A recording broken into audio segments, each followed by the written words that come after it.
The following day, Nainkwe called Tavan to the edge of the forest that bordered Magba. The wind rustled through the tall trees, carrying whispers of the ancestors. Today, she would face the test of courage, a trial designed to measure her inner strength, resolve, and ability to remain steadfast in the face of fear. Tavan's heart pounded as she approached a circle of stones, each etched with ancestral symbols. A small fire burned at the center, sending sparks into the cool morning air. Nainkwe stood beside her, holding her staff firmly. "The spirits of the forest will challenge you," the old woman said. "Your courage is not measured by absence of fear, but by the strength to confront it while holding true to your heart." Taking a deep breath, Tavan stepped into the circle. Immediately, shadows shifted around her, forming eerie shapes that seemed alive. Whispers filled the air, echoing insecurities, doubts, and moments from her past when the ancestral barrier had made her feel isolated. Each vision tested her resolve, pulling at her emotions with reminders of fear, loneliness, and rejection. Tavan trembled but kept her focus. She remembered the lessons of the sacred hill, the river Isle, and the sacred harvest. Her ancestors' voices rose within her mind, whispering courage, patience, and honesty. Slowly, she began to respond to the visions not with fear, but with calm, acknowledging each shadow and whisper, and speaking words of acceptance and understanding. The forest seemed to respond. Shadows shifted from threatening forms to silhouettes of ancestors smiling, nodding in approval. Tavan realized that courage was not about vanquishing fear, but harmonizing with it, understanding its purpose, and moving forward despite it. Nainkwe stepped forward. "You have faced the test of courage well. The barrier is weakening, and the ancestors have begun to recognize your sincerity. Your lineage, once burdened, will soon be free of the shadow that has haunted it for generations." Tavan felt a warmth spread through her chest, a sense of lightness and connection she had never experienced before. The forest, once menacing, now seemed protective and alive, guiding her steps toward understanding and freedom. As she left the circle, the villagers who had gathered to observe silently applauded her resolve. Tavan realized that courage was also about trust in herself, in her ancestors, and in the community that had quietly supported her. The test of courage had not only strengthened her spirit but also reaffirmed her connection to Magba and its people. The ancestral barrier, once an invisible wall around her life, now seemed like a distant memory. Tavan walked home with a steady heart, prepared for the final stages of her journey, knowing that each challenge had prepared her to embrace her destiny fully. The day after the test of courage, Tavan woke with a sense of calm she had never known before. The heaviness that once clung to her spirit had faded, replaced by a quiet strength. Yet she knew her journey was far from over. Nainkwe summoned her again, this time directing her toward one of the oldest sacred places in Magba, the Whispering Shrine, a place where only those chosen by the ancestors were allowed to enter. The shrine lay at the base of a rocky hill, hidden by thick vines and ancient trees whose branches stretched like protective arms. As Tavan walked, the wind carried soft murmurs, almost like the whispers of voices long gone. Villagers believed the shrine echoed with ancestral messages, guiding those who sought truth. When she reached the entrance, Nainkwe was already there, leaning on her staff. Inside this shrine, the old woman said, the ancestors speak directly.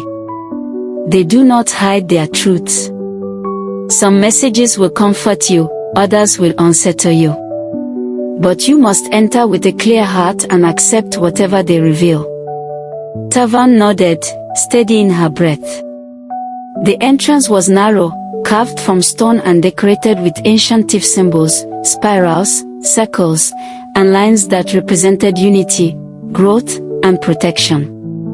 As she stepped inside, warmth swept over her, and the soft humming sound of unseen presence filled the air.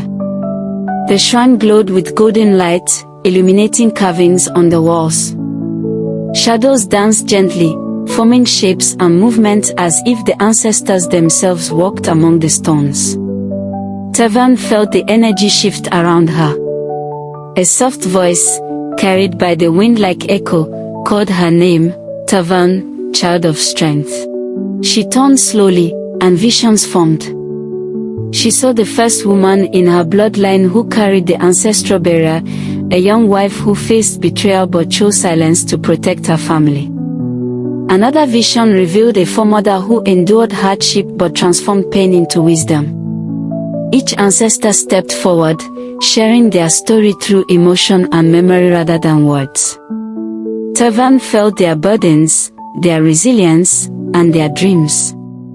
The barrier her family carried was not a punishment but a reminder to remain steadfast, wise, and compassionate. The ancestors had endured deeply, and each generation had added strength to the lineage. Now, they entrusted Tavan with the responsibility of breaking the final chain. Your heart has grown, the whispers echoed. But to complete your journey, you must embrace the truth of who you are. Your strength is not only spiritual but emotional. We will guide you, but only you can finalize the path. Tavan bowed deeply, tears forming. She whispered her gratitude, acknowledging every ancestor who had shaped her journey. A soft gust of wind wrapped around her like an embrace, and the glowing light dimmed slowly. As she stepped out of the shrine, Naimkwes watched her carefully. They have accepted you, the elder said. The final trials will not be easy, but your spirit has awakened. Tavan felt renewed clarity. The whispering shrine had revealed the truth. She was not breaking a curse, she was fulfilling a legacy. The day after visiting the whispering shrine, Tavan felt the ancestors' presence lingering around her like a warm breeze. But with that comfort came a heavy realization: the next trial required confronting the truth she had avoided for years. Naimkwe summoned her to her hut, where the scent of burning herbs drifted through the air. The old healer's expression was serious, her eyes piercing with wisdom gathered over many decades. Tavan, Naimkwe said gently, you have walked far on this journey. You have shown courage, humility, and unity with the village. But the ancestors insist that before the barrier can fully weaken, you must face the truth buried deep within you, your fear of love. The words struck Tavan like a sudden gust of cold wind. Love was something she had long pushed aside. Years of rejection, whispers from villagers, and the fear that no man could truly accept her heart forced her to lock her heart away. She convinced herself she was strong without love, that she didn't need companionship. Yet the shrine had shown her otherwise. Her heart was part of the legacy she was meant to heal. Naimkwes lit a small clay pot filled with sacred herbs, and the smoke spiraled upward. Tonight, the healer continued, you will speak your truth. Not to me, but to yourself. The ancestors will listen, and they expect honesty. She handed Tavan a wooden carving shaped like a heart with a crack through it, a symbol of vulnerability and healing. Tavan walked to the riverbank at dusk, clutching the carving tightly. The river Isle shimmered under the fading sun, reflecting her face in its calm waters. She sat on a flat stone, breathing deeply as memory surfaced, moments of longing, of feeling unwanted, of watching others fall in love while she kept her heart guarded. Tears welled in her eyes. She finally let them fall. I am afraid, she whispered. Afraid no one will ever truly want me. Afraid of being alone. Afraid that my heart will always be too heavy to share. Her voice trembled between honesty and pain. The wind stirred gently, brushing her face. It carried a warmth that seemed almost human, a reassurance that the ancestors were listening. Tavan continued speaking, every word peeling away layers she had hidden for years. She admitted her desire for companionship, her fear of rejection, and her longing to be valued beyond the barrier that had shaped her life. When she finished, she placed the cracked wooden heart into the river. The water embraced it gently before carrying it away. Tavan felt her spirit lighten, as though part of her burden had dissolved with the drifting carving. Nainkwe's appeared silently behind her. The truth you spoke has reached them, she murmured. You have opened the final door within yourself. The ancestors are pleased. Now the last trials will prepare you for the ultimate transformation. Tavan rose slowly, feeling a mixture of exhaustion and relief. She had finally confronted her deepest fear, and survived. The morning after Tavan released the cracked wooden heart into the river Isle, the entire village of Magba seemed to hum with quiet anticipation. Word had already spread that the elders intended to gather, an event that only occurred when matters of great ancestral importance were at stake. Tavan walked through the village square with a mixture of nervousness and newfound clarity. She had spoken her truth. Now the elders would determine the final steps of her journey. The gathering took place beneath a giant baobab tree that served as the village council's meeting place. Its thick branches stretched wide like a guardian shielding the people below. Mats were arranged in a large circle, and villagers formed an outer ring at a respectful distance, whispering among themselves about what might happen. Nainkwe's guided Tavan to the center of the circle. The elders sat around her, their robes made of richly woven tea fabrics. Their faces were calm but serious, and each pair of eyes held decades of wisdom, hardship, and leadership. Eondo, the oldest among them, struck the ground with his staff 3 times to open the meeting. Children of Magba, he began, his voice strong despite his age, we gather today to witness the progress of Tavan, daughter of Ivran, who has walked the ancestral path with courage. She has faced trials of spirit, body, and heart. His gaze settled on Tavan. But now, the final evaluations must be made. The elders questioned her gently but thoroughly. They asked about her journey, her fears, her dreams, and her understanding of the ancestral barrier. Tavan spoke honestly, her voice steady. She explained how each trial had transformed her, how the ancestors had shown her the true nature of her lineage, and how she had learned that love, courage, and unity were essential for breaking the generational binding. As she spoke, the villagers listened in silence. Many had watched her grow up, others had whispered about her condition in the past. Now, they saw a woman who had walked through fire and returned with wisdom in her eyes. Tavan felt their attention, their shifting respect, and even their admiration. When she finished speaking, the elders rose to confer privately under the shade of the baobab tree. Tavan waited with her heart thumping softly.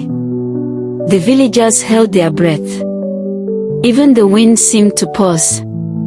After several minutes, the elders returned to their circle. Eondo stepped forward again, lifting his staff high.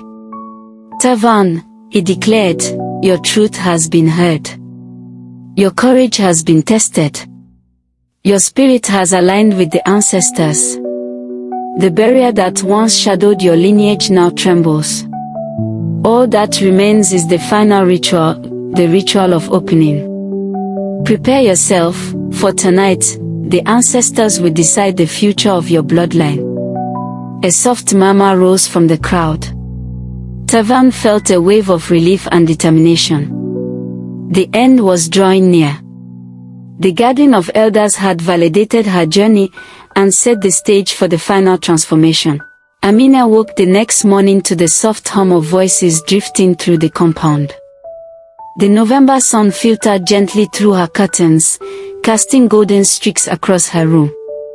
For the first time in months, she felt a curious calm inside her chest, an unfamiliar but welcome sense of balance. Last night's discovery about her condition, spoken with such clarity and compassion by Dr. Uche, had given her something she never expected: permission to stop blaming herself. When she stepped outside, she found Mama sitting on a low wooden stool peeling yam. The old woman's sharp eyes softened as soon as she saw her. "My daughter, come and sit," Mama said, patting the bench beside her. Amina obeyed, settling down quietly. The morning air carried scent of firewood smoke, damp earth, and the bubbling stew someone was cooking nearby. "I heard you went to the clinic," Mama said without looking up. Amina nodded slowly. "Yes, Mama." They explained what was wrong. It wasn't something I caused." Mama paused mid-appeal, her eyes lifting to meet Amina's. "I have been praying you would hear those words one day." She reached out and squeezed Amina's hand. "You suffered silently for too long." Amina blinked against the sting gathering behind her eyes. Before she could speak, Kelechi walked into the compound with a hesitant smile. He carried a paper bag from the bakery near the junction, and the aroma of warm bread followed him like a pleasant cloud. "I brought breakfast," he said, lifting the bag slightly. "I wasn't sure if you'd eaten." Mama gave him a knowing look before rising. "Let me check the pot," she said, walking away with a deliberate slowness that made Amina shake her head in amusement. Kelechi sat beside her. "How are you feeling this morning?" "Better," she admitted. "It's strange, but, for the first time, I feel hope." "That's good," he said softly. "Hope is a start." They shared the bread in comfortable silence, breaking pieces with their hands. Children's laughter filtered into the compound from outside, followed by the distant calls of traders opening their stores for the day. Something about the ordinary noise made Amina feel grounded, alive in a way she hadn't felt in years. Kelechi cleared his throat. "Amina, I want you to know something." He turned fully toward her. "Your condition doesn't make you less of a woman. It doesn't make you broken. It just means there's a part of your story that needs care." His sincerity wrapped around her like warm cloth. She breathed in slowly. "I think I'm beginning to understand that," she said. Before they could say more, Baba returned from the farm path carrying a hoe over his shoulder. He stopped when he saw them and nodded approvingly. "Good morning," he greeted, his voice gruff but gentle. "Amina, I want you to help your mother later, but rest for now. Your mind needs strength too." Amina smiled. "Yes, Baba." As she watched him walk inside, she felt something shift within her, an alignment, a quiet readiness. She wasn't healed yet, but she was finally moving toward the life she deserved. Amina spent the next 2 days moving gently through the rhythms of village life, noticing how her heart no longer felt heavy with shame. The diagnosis had softened something inside her, opening a space for courage she once believed she lacked. Every morning, she swept the compound while the sun rose slowly over the raffia rooftops, bathing everything in a peaceful bronze glow. Neighbors greeted her with effortless warmth, unaware of the quiet transformation taking place inside her. She felt lighter, stronger, and strangely eager for whatever the next chapter of her journey might bring. Even her dreams began to feel calmer, no longer filled with fear or confusion. Kelechi visited often, always with gentle curiosity and without the pressure Amina once feared from men.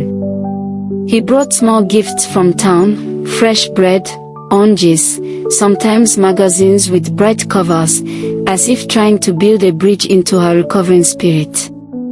They talked under the mango tree each afternoon, sharing stories of childhood, village festivals, and their separate struggles. For the first time, Amina allowed herself to laugh freely, her voice bright and unguarded. She noticed how he looked at her, not with pity, but with a patient admiration that warmed her deeper than she dared admit. It felt safe, gentle, and beautifully unexpected. One quiet evening, Baba called Amina to sit with him near the old lantern that hung by their doorway. His face was calm, lined with years of wisdom and silent observation. "My daughter," he said, "healing is not only of the body. It is also of the mind." Amina listened closely, surprised by the tenderness in his tone.